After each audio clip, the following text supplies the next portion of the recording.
우리 옆에 계시는 분들과 인사하겠습니다. 주님은 당신을 사랑합니다. 주님은 우리 교회를 사랑합니다. 날씨가 많이 추워졌죠. 네, 옆에 계시는 분 한번 손 꼭 잡아주시면서 다시 한번 사랑합니다. 그렇게 인사했으면 좋겠습니다. 네.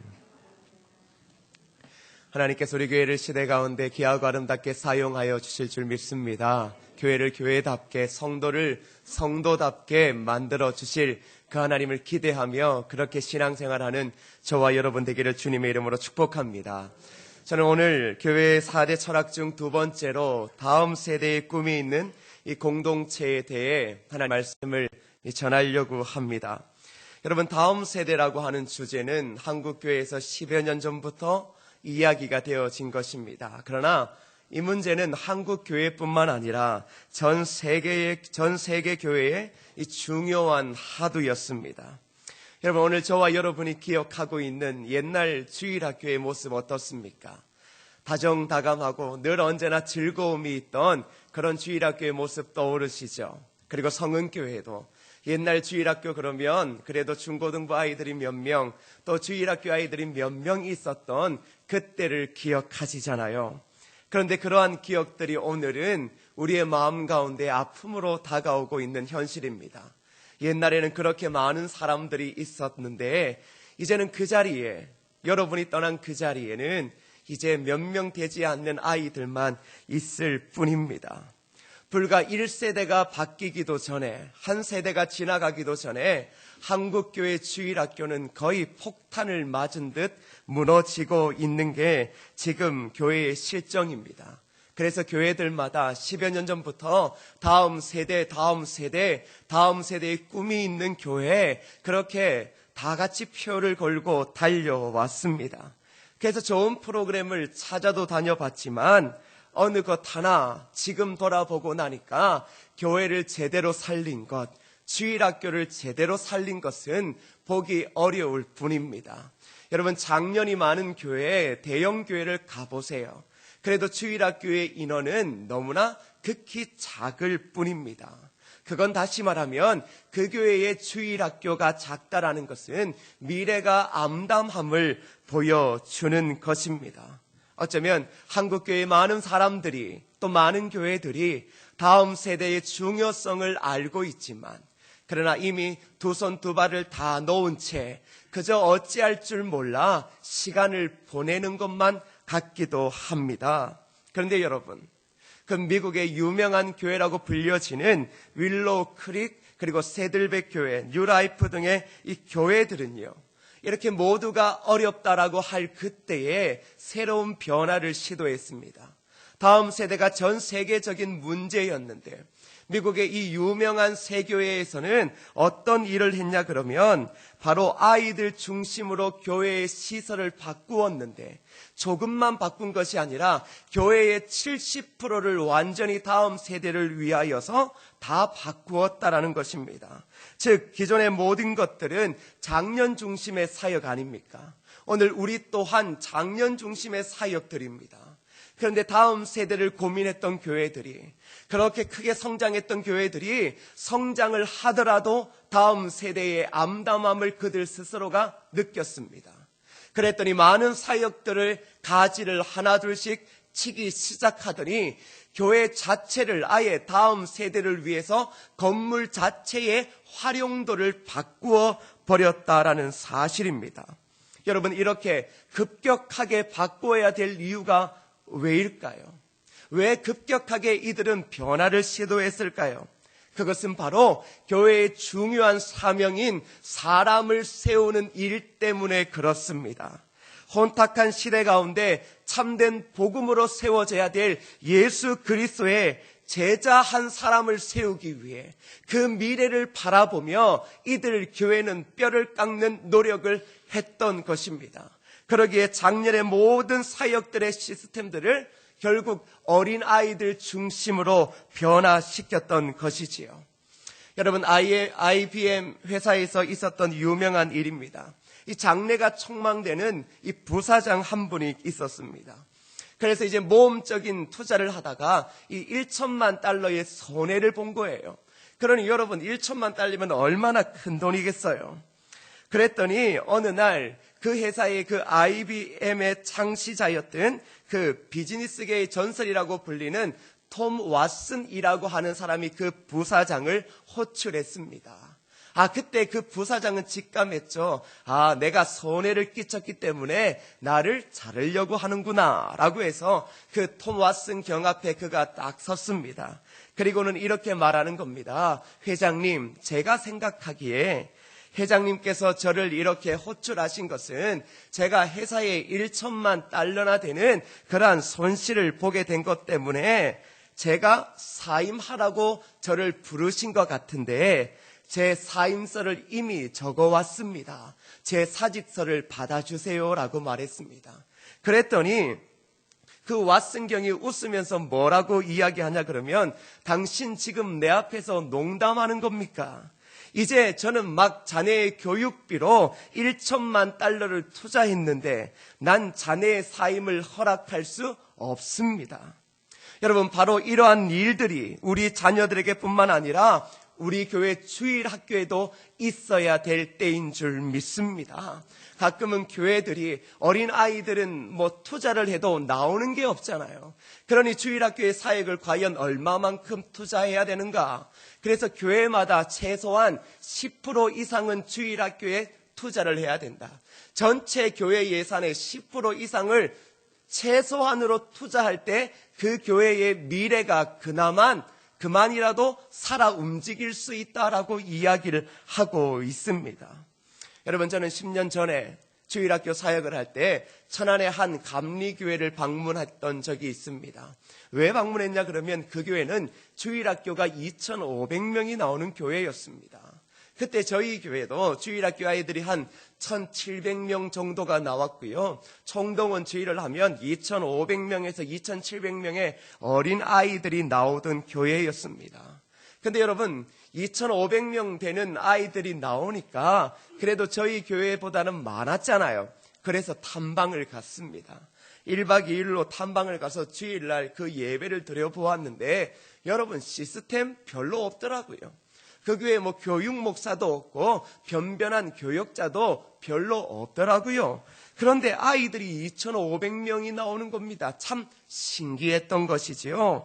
그래서 무엇이 우리랑 다른가 유심히 이야기를 듣고 살펴보았더니 교회의 방향성에 문제더라고요. 여러분, 그 교회 주일학교의 교사가 몇 명인 줄 아세요? 10,000명이 되는 교회가 아니라 그 교회는 작년이 한 2,000명에서 2,500명이 나오는 교회예요. 그러니 아이들이 2,500명 나오면 1대1이잖아요. 여러분, 이것은 한국 교회에 그런 예를 찾아보기 어려운 거거든요. 근데 그 교회 주일학교 교사가 몇 명인 줄 아세요? 700명이에요. 700명. 여러분, 어떻게 교사가 700명이 될 수 있을까 의문스러웠지만 그러면 교사 한 명당 아이가 몇 명 되겠습니까? 많아봤자 4명이에요. 4명의 아이들을 700명의 교사들이 관리를 하고 케어하고 그리고 아침 되면 교사들 자신의 차를 가지고 천안 곳곳에 있는 자신의 교회 아이들을 다 데리고 왔던 것입니다. 그리고 저희에게 하는 얘기가 이렇습니다. 전사님, 우리 교회는 앞으로 2년 안에 주일학교 교사를 1,000명을 만들려고 합니다. 여러분, 이게 과연 가능할까요? 저는 의심을 가졌습니다. 어떻게 이게 과연 가능할까? 정교인의 50%를 주일학교 교사로 만든다. 근데 여러분, 알고 봤더니 제가 방향성이라고 이야기했죠. 그 교회 목사님이 괴짜였어요. 그러니 주일학교 다음 세대에 미친 사람이었어요. 그러니 주일학교 교사를 정해진 기간 동안 하지 않으면 여러분 직분을 주지 않아요. 안수 집사, 권사, 장로 될 자격조차가 없어요. 그러니 그 교회 모든 성도들은 교사를 하지 않으면 버텨낼 수가 없는 거예요. 근데 여러분, 주일 대예배 보면 꼭 어쩔 수 없이 주일학교 예배랑 이 작년 예배가 겹칠 때가 있죠.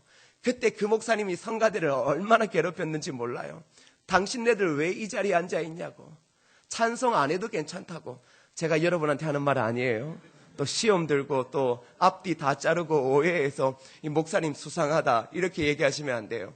근데 그 목사님 그러시는 거예요. 이 예배가 차라리 없어졌으면 좋겠다고. 주일학교 예배 드리는 시간에는 작년 예배고 봉사고 다 없으면 좋겠다고. 한 영혼을 살리는 그 일에, 교회의 미래가 있고 한 제자를 살리는 이 일 가운데 우리 교회가 다 함께 협력했으면 좋겠다고. 그걸 몇 년 동안 하니까 여러분, 성가대를 버텨내겠어요? 가시방석이죠. 그것은 지원도 못하는 거예요. 그랬더니 결국 그 교회는 주일학교가 살 수밖에 없는 거죠. 사역의 선택과 집중을 분명히 했기 때문에 그렇습니다. 가끔 우리가 주일학교 사역 가운데 집중하게 되어지면 작년이 늘까 싶지요. 그러나 여러분, 작년이 늡니다. 주일학교 사역에 매진하며 거기에 집중하며 미래를 만들고자라고 하면 그것 때문에 아이들만 몰려오는 게 아니라 그 아이들을 살리려고 하는 부모 또한 교회로 나오는 줄 믿으시기를 바랍니다. 그러니 여러분, 우리 교회도 투자해야 될 것이 많지요. 그러나 정말로 먼저 투자해야 될 곳 어딘 줄 아세요? 주일학교입니다. 주일학교의 예배실을 정말로 어느 부모가 오더라도 내 어린 아이를 맡기기에 편할 정도로 만들어줘야 합니다.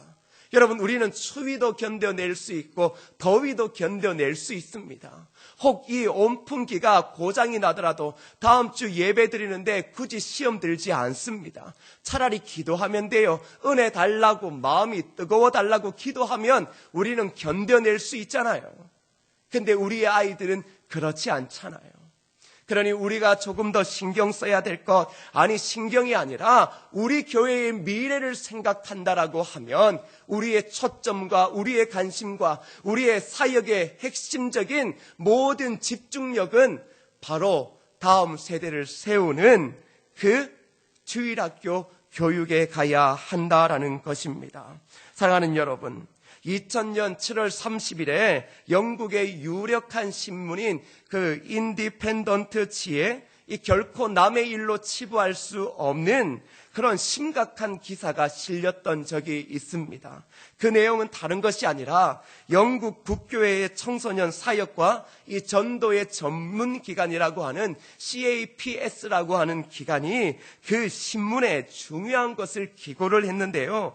그건 바로 다른 것이 아니라 전통적인 영국 교회의 주일학교가 지금 꺼지기 직전에 등잔불처럼 위태롭다라고 하는 기사를 내보냈습니다. 여러분, 한국 교회뿐만 아니라 여러분 어느 교회든 교회가 위태롭다, 교회의 미래가 암담하다, 이런 말 들으면 되게 부담스러워합니다. 그리고 늘 이렇게 말해줘.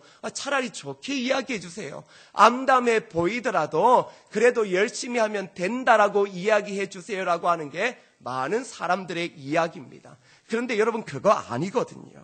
그래서 뭘 이야기했냐 그러면, 지금부터 영국 교회가 100년 전에는요 2명 중에 1명이 주일학교를 다녔대요. 그러니 영국 땅에 있는 50%의 아이들이 교회를 다녔다가 불과 30년 동안에 줄기 시작했는데 25명 중에 1명이 교회를 나오게 되더라는 거예요. 그리고는 앞으로 미래를 예측하며 16년 뒤가 지나면 영국 교회는 결국 100명의 1명만이 교회에 나올 것이다 라고 예측을 했던 것입니다. 그리고 마지막으로 그 CPAS의 그 책임 담당자가 하는 말이 이러한 경고를 했습니다. 잘 들어보세요. 우리가 알고 있듯이 우리는 주일학교가 죽어가는 것을 보고 있습니다. 영국의 교단들이 힘을 합하여 어린 이들 전도의 특단의 정책과 노력을 기울이지 않는 한 우리가 우리 교회의 마지막 세대가 될 것입니다 라고 여러분 이야기를 했습니다. 여러분, 이미 영국 교회, 유럽 교회들은 문을 닫은 교회가 많아요. 이미 그 교회를 렌탈해줘요. 여러분, 이미 문을 닫고 있는 그 현상들이 이미 세계 곳곳에 나타나고 있습니다. 오늘 이 청소년 사역자의 경고처럼 우리가 이 교회의 마지막 세대가 될 것입니다. 여러분, 이게 얼마나 충격적인 이야기입니까? 오늘 이 자리에서 예배드리고 있는 여러분과 제가 성은교회의 마지막 예배드리는 세대가 된다라고 하면, 그래서 성은교회의 그 역사가 이제 이 땅 가운데서 사라지게 된다면 여러분의 마음은 어떻겠습니까? 저는 제가 사역했던 모교회가 늘 이렇게 좀 가슴 아프게 이렇게 마음에 걸립니다. 이유는 다른 것 아닙니다. 여러분, 모교회 출신들은 교회를 사랑하지요. 교회를 떠나지 않습니다. 저 또한 그렇습니다.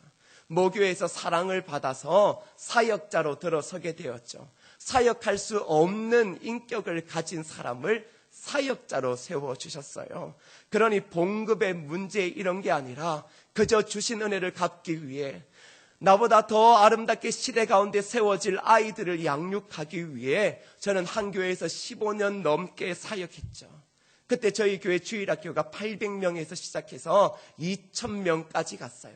불과 짧은 시간 안에, 한 5년이라는 시간 안에 놀라운 부흥이 일어났거든요. 그리고 저와 그 당시에 함께 있었던 사역자들이 교회를 떠나게 되었습니다. 그리고 지금 불과 제가 교회를 떠나온 지 2년 10개월, 한 3년이 되어지는 이때 몇 명이 남은 줄 아세요? 800명이 출석을 해요. 3년 안에 이러한 일이 벌어져요. 한순간에 그네들이 어떤 선택을 했는 줄 아세요? 이제 전도하지 말자. 우리도 양질적인 교육시키자. 이제 부장들, 교사들 돈 쓰지 말자.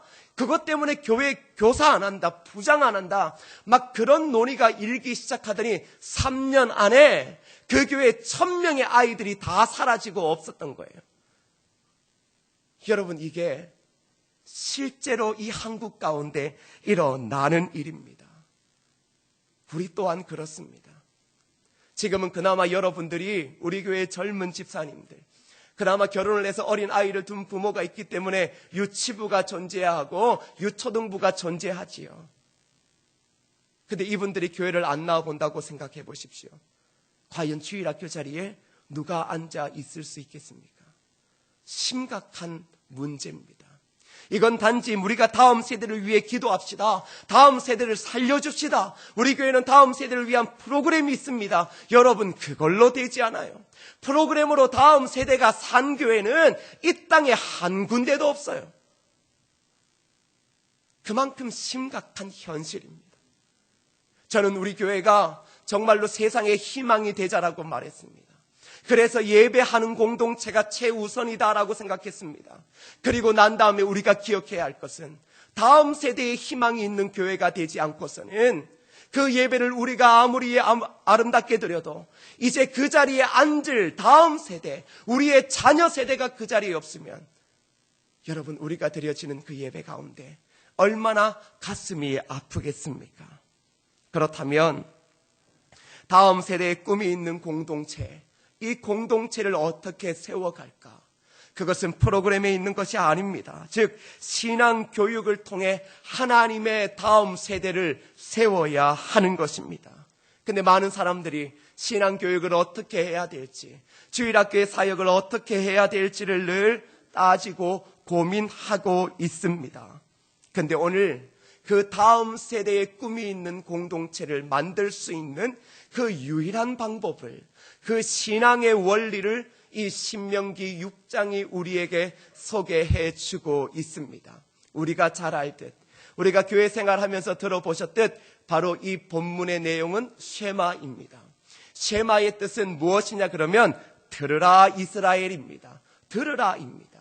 여러분, 교육이라는 것은 들려져야 하는 게 교육입니다. 들려져야 하는데 무엇이 들려져야 되겠습니까? 모세는 이스라엘 백성들에게 지금 들으라 이스라엘아라고 말씀하고 있습니다.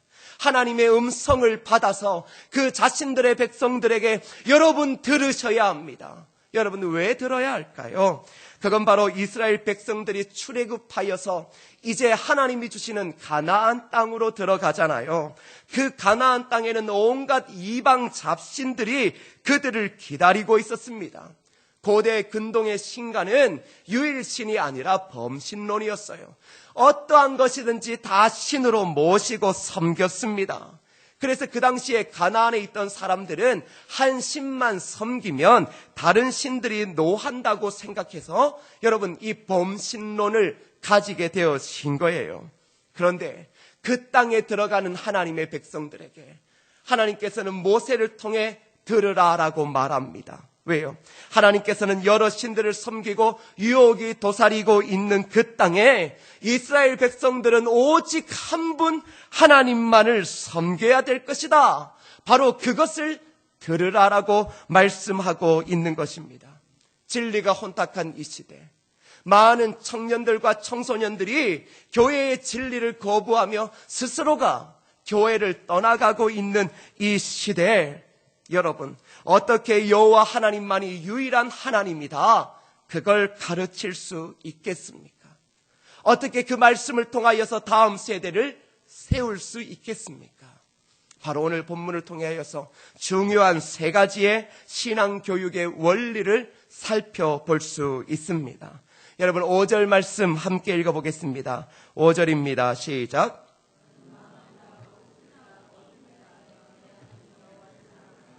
자, 먼저 첫 번째 신앙의 원리, 여러분 보이십니까? 바로 하나님을 사랑하라는 것입니다. 너는 마음을 다하고 라고 말하고 있지요. 그리고 6장 21절에 보면 너는 내 아들에게 이르기를 이라고 말하고 있죠. 여러분, 신앙교육, 어쩌면 이 본문의 말씀을 우리는 우리 자녀들에게 이야기를 하려 그럽니다. 그런데 잘 보세요. 오늘 이 들으라, 누구에게 들으라고 이야기하고 있습니까?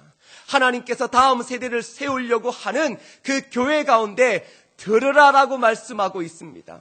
누구에게 들으라라고 말씀하고 있습니까? 그것은 바로 부모 세대에게 들으라라고 말하고 있습니다. 우리 아이들에게 문제가 있는 것이 아니에요. 신앙 교육이라고 하는 것은 바로 부모에게 달려 있다라는 사실을 말해주고 있습니다. 그러니 참다운 신앙 교육은 누가 할 수 있는 거예요? 바로 부모가 할 수 있는 것입니다. 이게 바로 성경적인 방법이라는 것이에요. 여러분, 교회가 성장하니까 조직을 만들었잖아요. 그래서 연령대로 1학년부터 6학년까지 연령대로 다 나누어서 교육을 시키면 이 아이들이 잘 클 거라고 생각하셨잖아요. 근데 지금 교회의 예배 모습이 바뀌어 가고 있어요. 주일학교의 예배의 모습이 바뀌어 가고 있어요. 어느 순간에 통합교육을 이야기하다가 이제는 예배의 자리에 가정이 함께 앉아 예배 드리는 교회들이 점차 늘어나고 있습니다. 왜요? 바로 신앙교육은 교사가 시키는 것이 아니기 때문입니다. 신앙교육은 교역자가 시키는 게 아니기 때문입니다. 오늘 하나님께서 바로 다음 세대를 세우는 것은 바로 부모에게 달려져 있다. 그래서 지금 부모에게 들으라라고 이야기를 하고 있는 것입니다. 그런데 안타깝게도 우리의 가정에서는 이미 신앙교육은 이루어지지 않습니다. 대부분 교회 학교에 맡깁니다. 어쩔 수 없지요. 이유는 분명하지요. 무엇입니까? 맞벌이 때문 아니겠습니까? 그러다 보니 밤늦은 시간에 엄마 아빠가 다 귀가하니 아이들은 어린 나이에서부터 어린이집 유치원에 다 맡겨져서 양육되어집니다. 그리고 초등학교 학생이 되어지면 그 아이들은 방과 후 끝나고 나면 학원을 3개, 4개를 전전하면서 부모가 들어오는 시간에 아이들이 들어오는 집이 점차 늘어나게 되어집니다. 여러분, 그 속에서 신앙교육 존재할 수 있겠습니까? 저는 오늘 여러분들에게 신앙교육을 잘한다 못한다라는 것을 이야기하는 게 아니라 신앙교육, 하나님이 원하시는 다음 세대를 세울 수 있는 길은 가정에 달려있다라는 것을 지금 말씀하는 것입니다. 그러다가 아이들이 커가는 것 보십시오. 여러분들이 아이들을 주일날 교회에 데려올 때도 여러분들이 원하는 시간에 데려오시지요. 예배의 시간에 부모님들이 잘 맞추지 않습니다. 9시에 예배를 드리든 10시에 예배를 드리든 오후 3시에 예배를 드리든 우리가 사교육을 할 때 아이들을 학원을 보내고 아이들을 학교에 보낼 때 부모님들은 그 시간을 철저히 지킵니다. 그러나 이상하죠. 다음 세대, 미래의 꿈이 있는 하나님의 한 영혼을 세우기 위해서는 우리는 교회 학교를 너무나 쉽게 여깁니다. 너무 쉽게 여겨요. 아프면 안 갈 수도 있어요. 힘들면 안 갈 수도 있어요. 좀 문제가 있으면 안 갈 수도 있어요. 근데 이게 사교육이면 그렇게 하시겠어요? 사교육은 그렇게도 매달리며 시간을 지키고 우리나라의 아이들을 대학까지 공부시키는데 드는 평균 비용이 2억 4천만 원입니다. 2억 4천만 들겠어요? 모든 부모의 신경과 생활의 모든 중심은 어디에 있습니까? 아이들에게 있지요. 근데 오늘 우리의 교회들을 돌아보십시오. 오늘 우리가 부모로서 주일학교의 교육을 얼마나 소중히 여기십니까? 어쩌면 한 번밖에 없는 주일학교 주일 예배라고 생각하시는데 여러분들은 교사가 되지 않고 왜 부모가 되어서 우리 교회의 교육 프로그램과 어려운 환경들을 이야기하십니까? 제가 지금 여러분을 뭐라 그러는 것이 아니라 바로 이것은 한두 사람이 해야 될 일이 아니라 몇 사람의 어린 영혼에 대한 사명을 가진 자들이 해야 할 일이 아니라 이 자리에 있는 우리 모두가 다 해도 다음 세대를 세울까 말까 하는 것입니다. 우리는 가끔 우리의 가정과 우리의 자녀들 때문에 중요한 자리에서 늘 뒤로 한 발짝 물러냅니다. 생각해 보십시오. 20대에는 대학을 다니고 취업을 준비하기 위해서 그렇게 바쁘게 살고 30대에는 취업을 하고 가정을 이루어 그렇게 바쁘게 살고 40, 50대에는 또 자녀를 위해서 끊임없이 돈을 벌고 출가를 시키며 그렇게 열심히 살면 도대체 언제 하나님을 위해서 여러분의 몸을 던지겠습니까? 특별히 자녀 교육과 다음 세대는 선택이 아닙니다. 봉사가 아닙니다. 이것은 지원을 해서 될 문제가 아니라 오늘 하나님께서 그 혼탁한 시대의 자녀들을 보내면서 들으라 들으라라고 하는 그 음성을 여러분 들으셔야 합니다. 여러분의 자녀가 이스라엘 백성처럼 이 혼탁한 가나안 땅으로 나아갑니다. 참된 진리가 거부되어지고 예수 믿는 게 힘들어진 이 땅으로 나아가는데 사랑하는 여러분들이 언제까지 방관할 수 있겠습니까? 언제까지 내 생활에 핑계를 대어지고 이 다음 세대의 문제를 어느새까지 시간이 흘러가고 그저 두 손 두 발을 놓고 보낼 수 있겠느냐라는 말입니다. 그러니 하나님께서는 말씀하십니다. 누구에게 말씀하시는 게 아니에요. 바로 부모인 너희가 하나님을 사랑하라. 부모인 너희가 하나님을 사랑하라. 그것이 바로 너희가 들어야 될 신앙교육의 중요한 첫 번째 원리다. 자녀에 대한 부모의 교육적 책임과 역할에 대해 각성하도록 만든 사람이 바로 마틴 루터입니다. 그는 이렇게 말했습니다. 부모로서 하나님께로부터 받은 가장 중요한 의무는 자녀들을 신앙으로 교육하는 것입니다. 즉 부모가 하나님께로부터 받은 가장 중요한 의무, 그것은 자녀들을 신앙으로 교육하는 겁니다. 자녀들을 신앙으로 교육하는 것, 이 일을 교회와 학교가 도울 수 있습니다. 목회자가 도울 수 있어요. 목회자가 여러분의 자녀를 신방할 수 있어요. 그러나 결코 여러분의 가정교육, 신앙교육을 대신할 수 없다라는 것입니다. 자녀들은 부모와 친밀한 관계 속에서 하나님과 세계와 인간 그리고 자기 자신에 대한 지식을 습득해 가야 한다라고 그는 말하고 있습니다. 그러기 위해 여러분, 자녀들 앞에서 다른 것이 아니라 하나님을 사랑하는 것을 보여주십시오. 마음과 성품과 힘을 다하여 부모가 하나님을 사랑하는 것을 보여주십시오. 부모가 끊임없이 주일만 되어지면 하나님 앞에 예배드리는 것이 기뻐서 몸이 아파 쓰러진다 할지라도 나는 하나님을 사랑하기에 아이들의 손을 붙잡고 예배로 올라올 수 있는 그 모습을 보여줘야 됩니다. 왜요? 그것을 볼 때 왜 이렇게 아픈 몸으로 우리 엄마는 교회를 가야 될까? 그것을 보여줘야 하는 겁니다. 왜요? 부모를 통해 신앙은 대물림 되기 때문입니다. 그러기에 사랑하는 여러분, 마음과 성품과 힘을 다하라는 것은 우리의 전 인격, 우리의 전 삶을 다하여서 하나님을 사랑하라는 것입니다. 사랑은 결단입니다. 하나님을 사랑하는 것은 내 모든 것들을 다 내려놓고 하나님만 바라보겠다라는 것입니다. 그러기에 먼저 부모인 여러분과 그리고 이 교회를 먼저 이끌어가고 이 교회를 세워가고 있는 우리가 하나님을 사랑할 수 있기를 주님의 이름으로 축복합니다.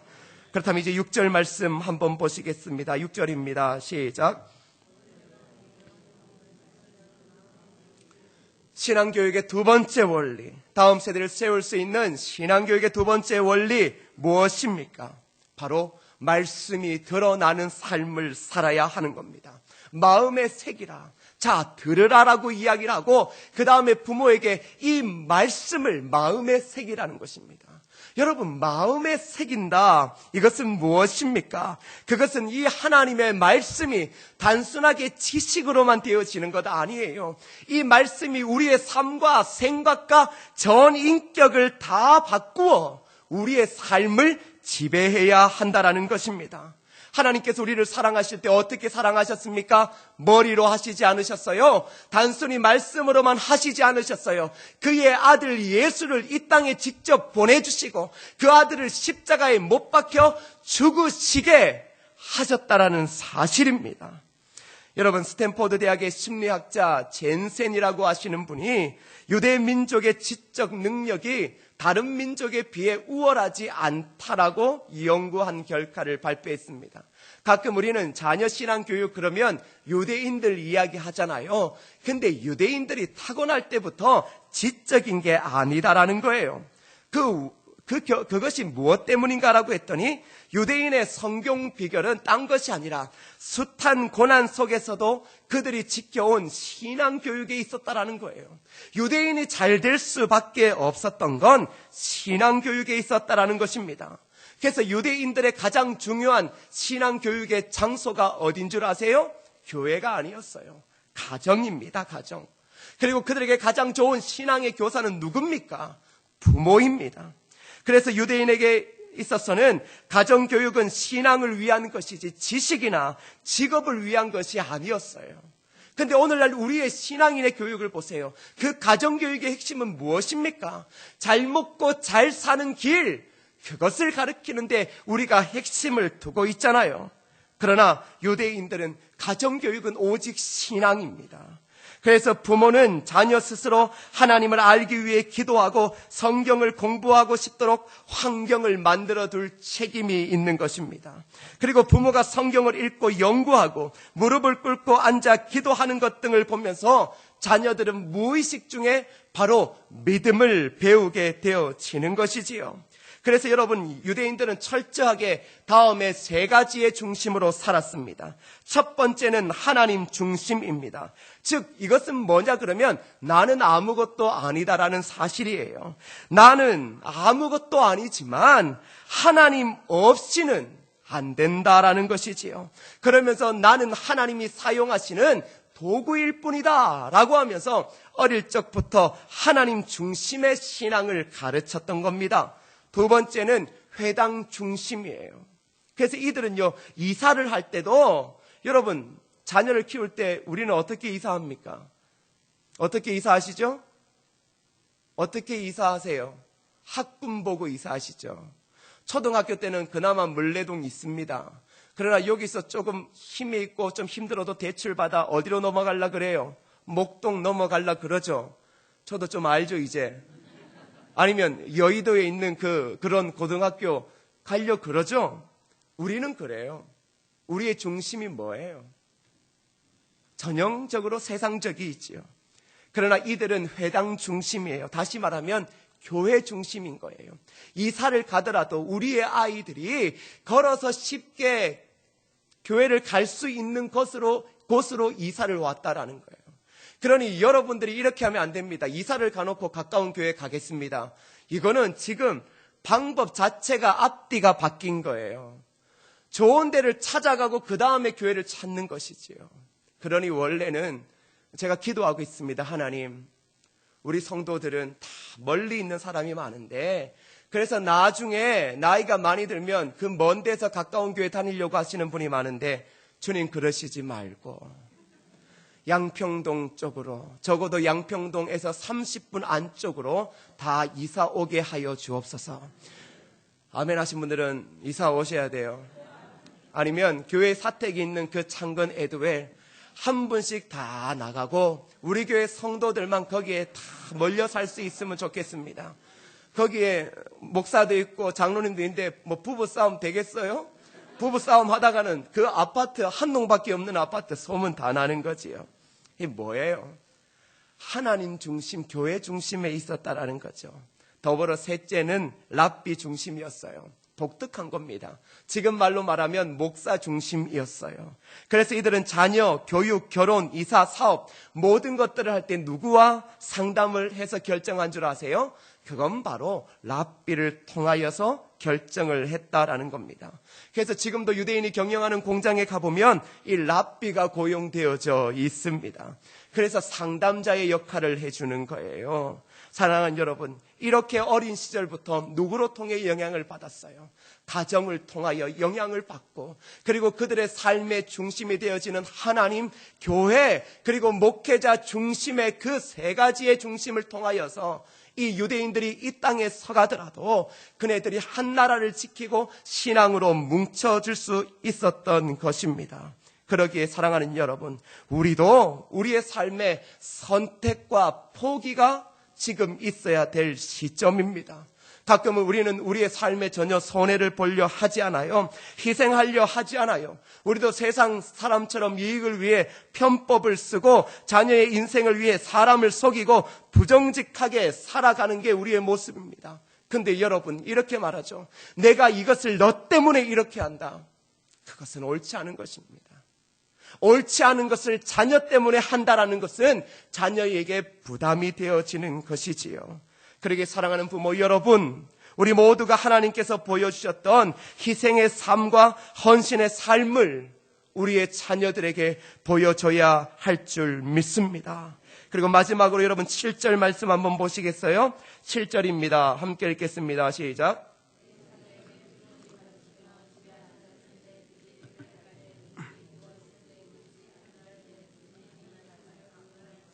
자, 뭐라고 이야기를 합니까? 핵심적인 원리 세 번째, 그냥 가르치는 게 아닙니다. 부지런히 가르쳐야 됩니다. 부지런히 가르치고 가르쳐도 모자란 게 신앙교육이에요. 여러분, 일주일에 1시간도 안 되는 그 시간을 아이들이 교회에 왔다 나갑니다. 아시죠? 그걸로 안 된다라는 거. 여러분, 자녀 아이들 영어 수학하기 위해서 뭐 단과 학원도 보내지만 또 교회인가에 시키잖아요. 한두 번에서 일주일에 여러분 영어를 40분도 안 되는 강의를 듣는다고 생각해 보세요. 여러분, 설교 시간, 주일학교 설교 시간은 20분도 채 안 돼요. 그걸 듣고 아이가 영어를 할 수 있을까요? 그걸 듣고 아이가 수학을 기가 막히게 풀 수 있겠습니까? 아니지요. 신앙교육은 더 그렇습니다. 부지런히 가르쳐야 됩니다. 부지런히 가르치다라는 건 뭐냐 그러면 이 원래의 뜻은 뾰족하다, 날카롭다, 찌르다, 상대의 폐를 깊숙이 찔러 마음을 감동시키다라는 거예요. 그러니 가르치는 것은 뭔 줄 아세요? 그냥 아이들한테 앉아서 자 예배 드리자가 아니라 하나님의 말씀을 통하여서 어린 아이의 그 심령 깊이 하나님의 말씀을 통하여 감동을 주는 것, 그게 바로 부지런히 가르치는 것이라는 것입니다. 사랑하는 여러분, 우리는 가끔 어린아이들이 알아들을 수 있을까라고 생각하시죠? 그러나 여러분, 어릴 적부터 말씀을 가르쳐야 됩니다. 아이들의 생각과 가치관은 거의 몇 살 전에 형성된다고 여러분 배우셨습니까? 6살 전이에요. 6살 전에 아이들의 생각과 가치관이 정립되어져요. 물론 이것은 미국의 통계이기는 하지만 13살 이전에 예수를 영접한 아이들은 거의 성인이 되어서도 변하지 않는다라는 거예요. 그러면 다시 말하면 성인이 되어서 예수님을 영접하는 게 쉽다라는 거예요? 어렵다라는 거예요? 어렵다라는 거예요. 그러니 우리가 주일학교 전도를 왜 해야 돼요? 13살 이전에 그 아이들을 하나님의 교회로 불러들여서 말씀을 가르쳐 신앙의 가치, 신앙의 믿음이 새겨져야 해야 되기 때문인 거지요. 기억하십시오. 6살 이전에 아이들이 받아들이는 속도가 무지 빠릅니다. 그래서 중국은 어떻게 해요? 중국은 이렇게 말합니다. 19살, 만 19살 이후에는 종교의 자유를 주겠다고. 그러나 19살 이전에는 손대지 말라고 합니다. 이거 교묘한 거예요. 즉 19살 이전에 여러분 공산주의 사회의 이념을 씌워놓으면 19살이 지나서 복음을 받아들여도 이게 쉽게 변화되지 않기 때문입니다. 사랑하는 여러분, 오늘 우리가 정말 우리의 삶을 통하여 자녀들에게 가르쳐야 합니다. 가끔 우리는 자녀들을 위하여서 부모의 생명까지 던지죠. 모든 돈을 자녀를 위해서 다 투자하죠. 그러나 그러시면 안 돼요. 가끔 하나님에게 하나님께서 일하실 자리, 하나님의 은혜를 베풀어 줄 자리를 아예 마련해 놓아야 합니다. 모든 것들을 다 해주다 보면 이 아이들은 압니다. 나중에 커서도 부모에게 손 벌려요. 왜? 하나님 없어도 부모가 있잖아요. 그러니 부모에게 손 벌리면 되는 거예요. 그러니 아이들을 양육할 때 여러분, 어떤 부분들은, 큰 부분들은, 아이의 인생이 달려졌다라고 하는 부분들은 너도 기도해라. 하나님께서 하실 부분들이 네 인생에 있어야 된다. 그 부분을 마련해 놓아야 합니다. 그렇지 않으면 우리의 아이들은 나중에 성장해서 하나님의 도우심, 하나님의 은혜를 알지 못합니다. 이미 지금도 그렇잖아요. 사랑하는 여러분, 유명한 설교가 F.B. 마이어라고 하는 사람이 이런 말을 했습니다. 나를 아주 고통스럽게 하는 것이 있습니다. 그것은 사람들이 어린아이들을 소홀히 대하는 일입니다. 많은 사람들이 어린이를 소홀히 대하면서 어른들이 극적인 회심을 하리라는, 어린이들이 극적인 회심을 하리라는 것을 기대하며 열심히 기도하는 것을 보면 나는 우라통이 터집니다. 사랑하는 여러분, 오늘 우리 교회가 정말로 새로운 하나님의 나라를 위하여 참된 교회, 이 땅의 희망이 되어지고 그 희망이 되어지는 예수 그리스도의 한 제자를 세우기 위해서는 다음 세대가 살아나야 될 줄 믿습니다.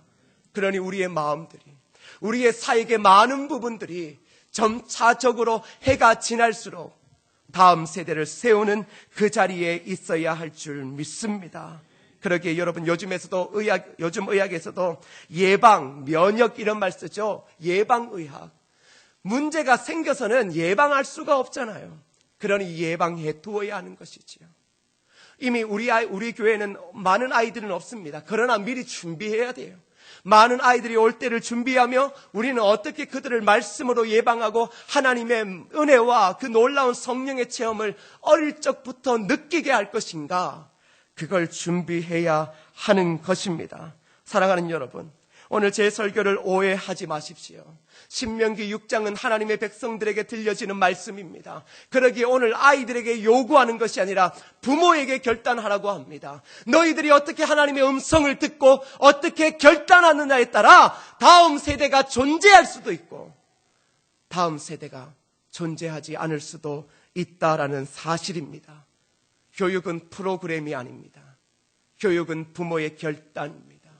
부모의 헌신이고 가정에서의 신앙교육이 시작되어질 때 그 영혼이 하나님을 떠나지 않는 것입니다.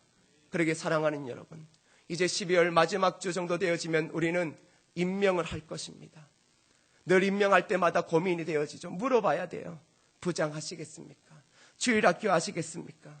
여러분, 물어봐서 흔쾌히 대답하는 사람 없습니다. 하나님의 은혜를 받으셨습니까? 하나님의 은혜 때문에 지금 살아가고 있습니까?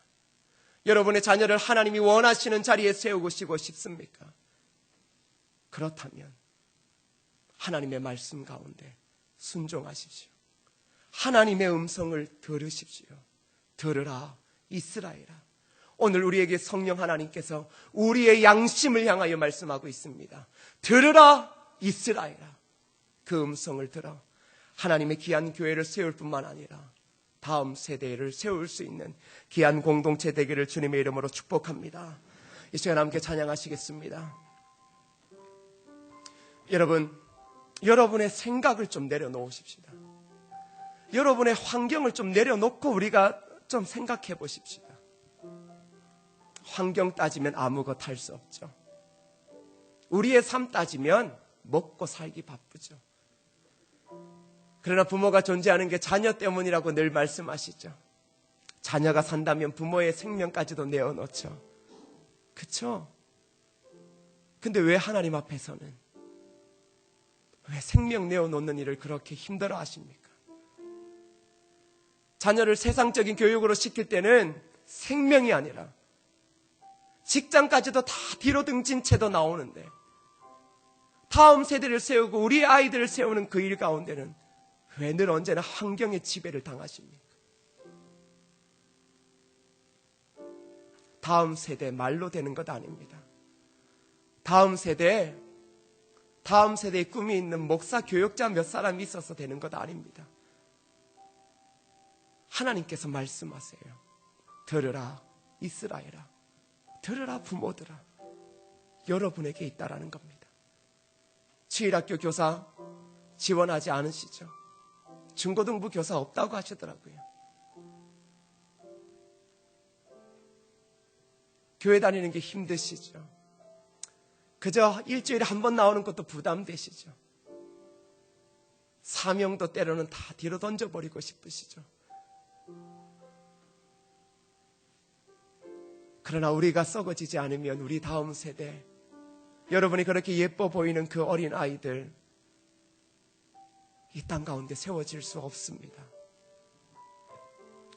이 시간 여러분들이 정말로 저와 여러분들이 하나님의 음성을 들을 수 있으면 좋겠습니다. 그러한 마음으로 주님 말씀하시면 내가 나아가리라. 여러분의 신앙의 고백으로 함께 불렀으면 좋겠습니다. 주님 말씀하시면, 주님 말씀하시면 내가 나아가리라. 주님 뜻이 아니면 내가 멈춰서리라. 나의 가고 서는 것 주님 뜻에 있으니, 오 주님 나를 이끄소서. 주님 말씀하시면, 주님 말씀하시면 내가 나가리라. 주님 뜻이 아니면 내가 멈춰서리라. 나의 가고 서는 것 주님 뜻에 있으니, 오 주님 나를 이끄소서. 택하신 그곳에 나 있기 원합니다. 이끄시는 대로 순종하게 하리니, 연약한 내 영혼 통하여 일하소서. 주님 나라와 그 뜻을 위하여, 오 주님 나를 이끄소서. 사랑하는 여러분, 이 시간 함께 기도하십시다. 다음 세대 중요합니다. 그게 우리 교회의 중요한 철학입니다. 이 시간 하나님께서는 우리에게 들으라라고 말씀하십니다.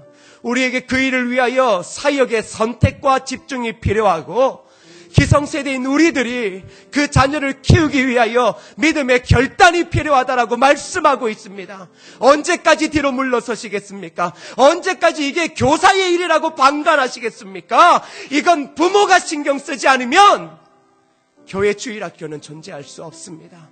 이 시간 기도할 때 하나님 우리 교회를 세워다 주시고, 주일학교 다음 세대가 일어나게 도와주시고, 이 일을 위하여 내가 하나님의 음성을 듣고 순종할 수 있도록 도와달라고 다 같이 통성으로 기도하겠습니다. 기도하십시다.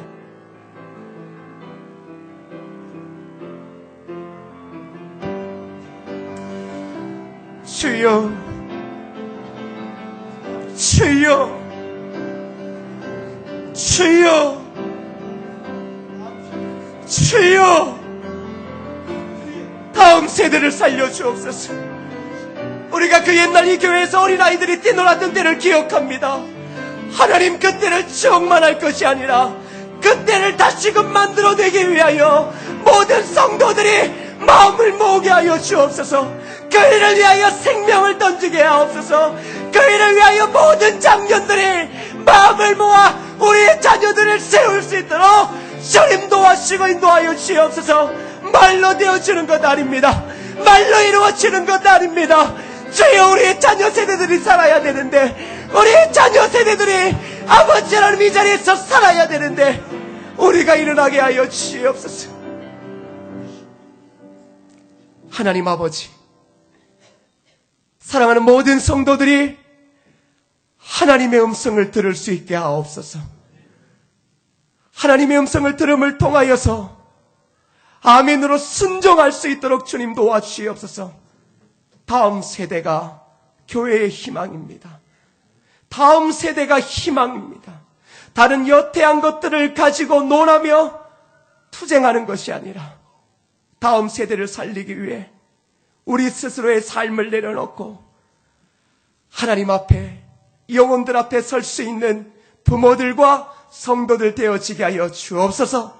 그리하여서 앞으로 3년 5년이 지나면 다시금 다음 세대가 살고 있는 그 은혜의 역사가 이 교회 가운데 일어나게 하여 주옵소서. 예수님의 이름으로 기도드립니다. 아멘.